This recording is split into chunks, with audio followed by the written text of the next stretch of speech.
My father is a Holocaust survivor. He is by far the proudest American I've ever met.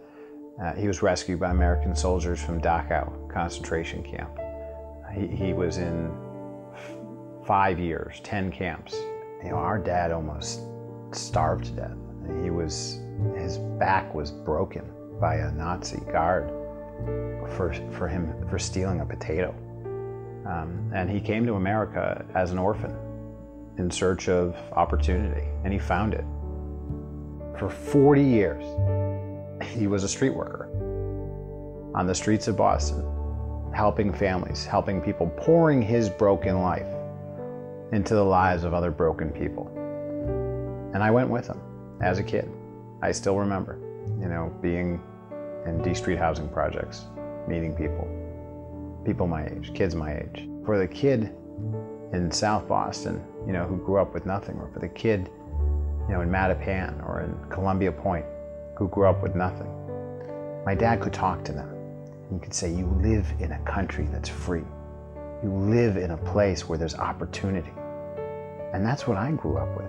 And that's what I believe. And that's why it's so important for me that everyone has opportunity, that everyone has access to the American dream. When I think about helping people, I think about the lessons I learned from my father. My mother has taught me so much also. My mother is a 71-year-old openly gay woman. When you're growing up, you don't want to stand out. You don't want to be different. I mean, that's how I felt.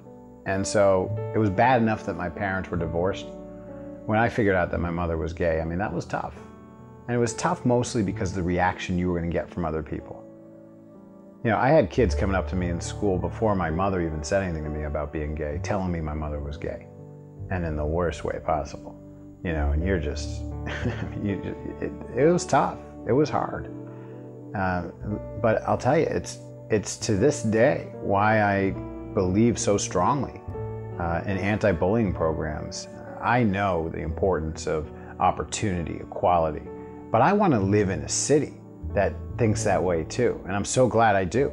And it's not just important because it's the right thing to do. It actually makes sense, and it actually makes business sense.